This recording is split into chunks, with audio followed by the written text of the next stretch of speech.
Are you looking for a fun drawing challenge to help you level up your portraits? Then look no further, because Portrait Party, my drawing challenge specifically for portraits, is back. And this time I'm going to be walking you through my process of how I create mood boards and plan out my portraits for the challenge.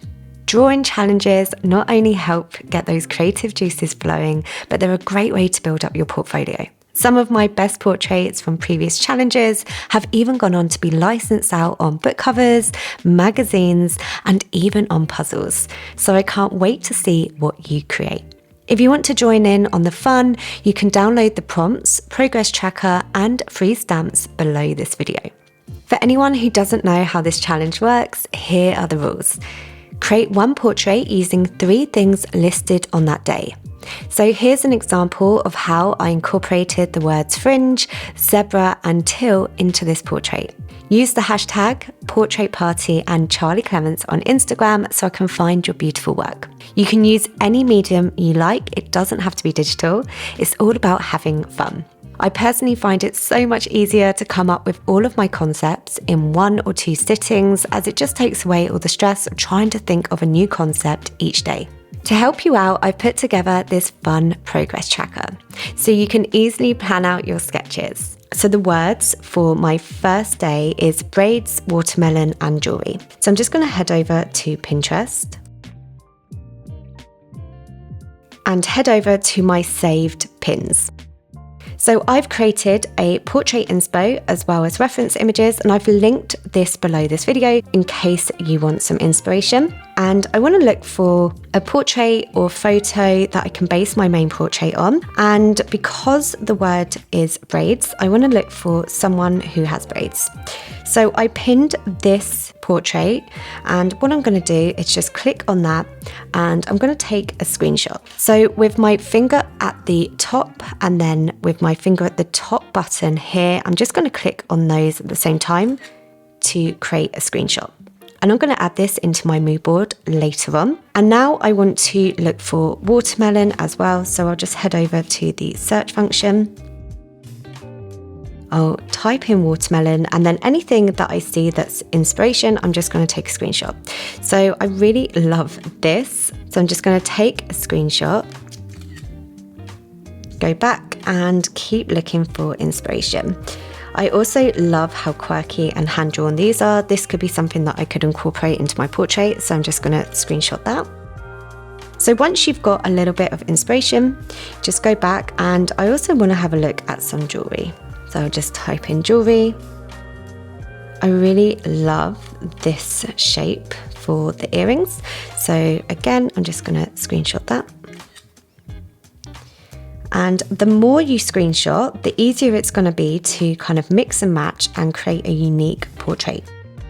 So I'll see if there's anything else that inspires me. And I quite like the idea of having maybe some gold jewelry. I quite like this shape, so any shapes that I like, I'm just going to screenshot that as well. Okay, so I've got some photos to base my portrait on. So I'm just going to go back, go over to my Procreate canvas, and I'm going to bring in those screenshots and create a mood board. So I love using the app VizRef, and I'm just going to bring that in now. So it should look like this, and I think it costs just about $1. Absolutely worth it though. I use it for all of my mood boards. I'm just going to create this as an extension. And as you can see, I have lots of mood boards that I've created already, but I'm going to walk you through how I use it. So to create a new one, you just go over to the X here, select, and then I'm going to insert photos, go over to my recents, and just bring in all of my inspiration for my mood board. And this is just going to bring in those screenshots. And what I love about this is the fact that I can kind of pinch my fingers and zoom in on areas that I want to kind of use. So you can either have it as an extension of your canvas, or what you can do is just bring this and have this as a pop-up window as well. And I really like using it this way because then I have more space to work in my canvas. And again, I can just kind of pinch with my fingers to use this as a reference. Okay, so I'm going to really roughly now start building the concepts for my portraits. I'm going to create a new layer and I'm just going to go in with some of my color palettes that I've already got saved. If you want to download your color palettes, I have 20 of my most popular color palettes for you to download, and you can use that for inspiration as well. And everything you need is linked below this video. So I'm going to go in with a pink now, just because I really love how the pink goes with that red, and I know that I'm going to be bringing in that red for my watermelon. I always start with the background color first. I'm going to go in with my Charlie Inca for my portrait essentials. This is part of my portrait power pack, and again, I've linked this below in case you want to follow along with these brushes. And I've just set this to quite high so I can block out any colors that I want. So I'm just going to really loosely add the background color first, create a new layer, and I'm going to use this as my main reference. I'll go in with a light color now, and this doesn't have to be perfect. Like I said, I'm just kind of loosely creating the concepts, and once I've got the concepts down, I can then go in and neaten it up, create my sketches. So this is just getting my initial ideas down first. And it's really important that you don't skip this step, just because this is how you come up with your unique concepts for your portraits. So I'm just kind of really loosely mapping out how this is going to look. Create a new layer again. I'm going to stick with that black because I really like having that kind of dark hair. So I'm just going to map this out. I'm going to keep those braids. Have this one coming down like this. I'll add the shadow underneath her chin. Create another layer. I'm going to go in with that black still and add her eyes.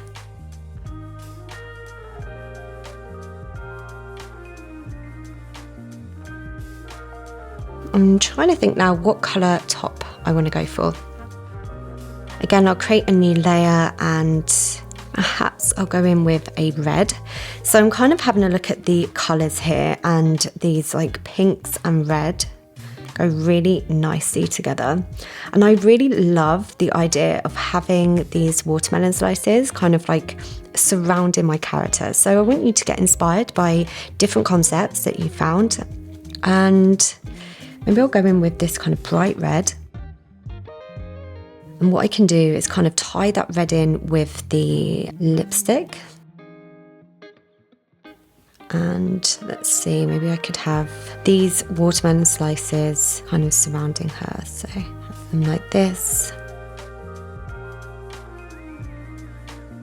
This is the beauty of kind of colour blocking, is I'm not trying to be perfect here. I just want to get a loose idea of like the composition and the idea for each illustration. I could have one kind of coming behind her. So I'm kind of mixing it up with having some of the watermelons behind her, in front of her. And this is just going to add a little bit of depth to my character. So I could have this one here.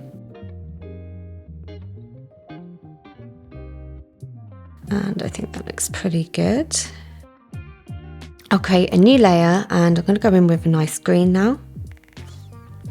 Maybe I'll add a little bit of contrast there with the dark green. Yeah, that just works a bit better. And I'm just going to add the eyebrows.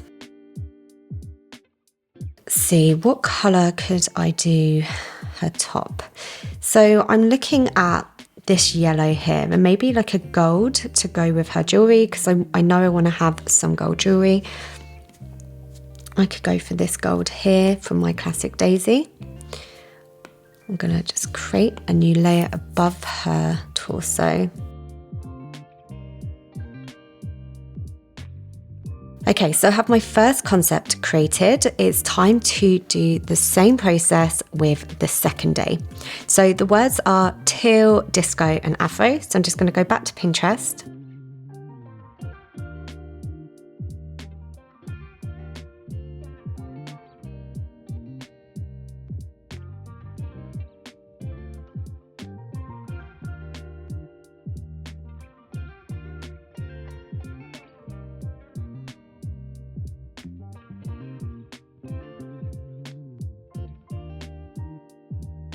And because the colour is teal, I'm thinking about having this as my starting point. So I'm just going to go over to maybe my Summer Bloom and just make sure that I've got that on a thicker so I can block it out. So like I said, always start with the background colour first. It's just going to make your life so much easier. I'll create a new layer on top. And I'm just going to start with the afro and mapping out my character. So I'm going to go in with a dark brown, maybe this brown here. I'm going to have this character kind of front facing, so I want this to be quite symmetrical. So I just have her face in the middle, and I'm kind of trying to match the composition and size of each character, just so my series of portraits kind of work consistently together. Create a new layer, and I'm just going to go in with a really loose shape for the afro. So I normally kind of block out my character's hair like this first, and then I can kind of go in and add little bits of details.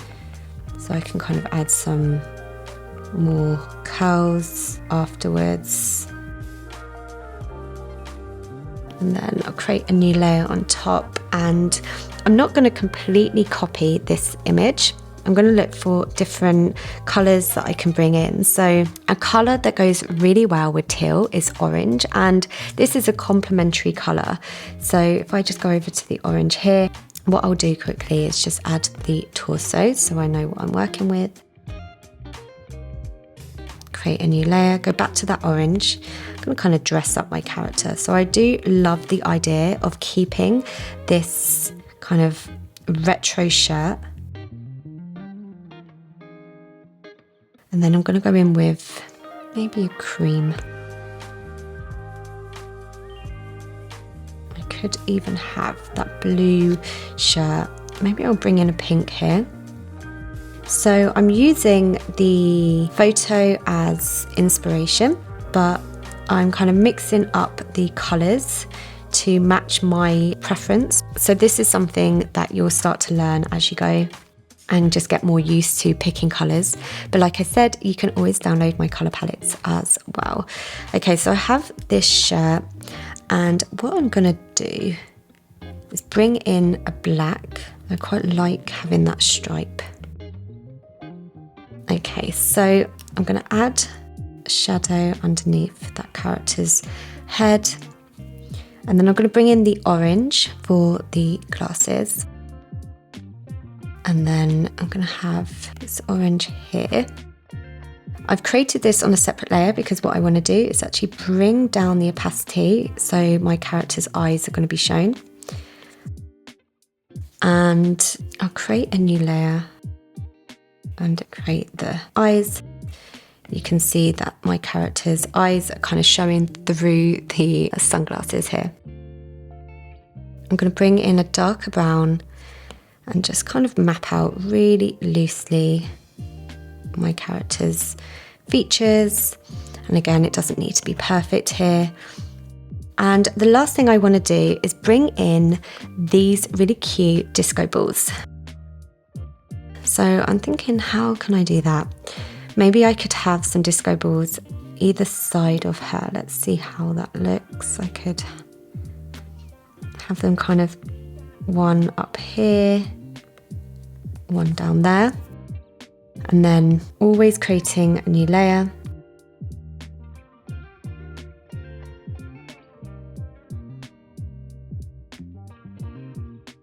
And I can always change up these colours as I go.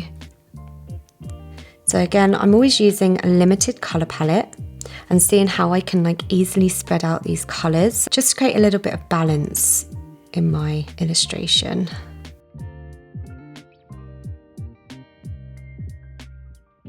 And that looks pretty good. And the last thing I want to do as well, and this is something I noticed with one of the, I really love this checkered design, and I'm thinking about just adding a little bit of an extra dimension to my characters. So what I'm going to do is see if I can add, I'll go and clipping mask, a checkered pattern below, see how that looks. I'm going to go in with a darker colour, I think, about there. And then I'm just going to really loosely create this checkered pattern. And lastly, because I love adding kind of these sparkles, this is kind of a signature thing, I'm just going to add some of these sparkles. And of course, this kind of goes with the disco theme, like here. So I'm just adding some cute little details around my concept as well. And what I'm going to do now is repeat this process over and over again until I've created all 7 concepts for the challenge. So if you want to join the challenge, don't forget to download your progress tracker, prompts, as well as your brushes below this video. If you enjoyed this video, don't forget to subscribe, give me a thumbs up, and follow for more tutorials from me every week. Thanks for watching, guys. Bye.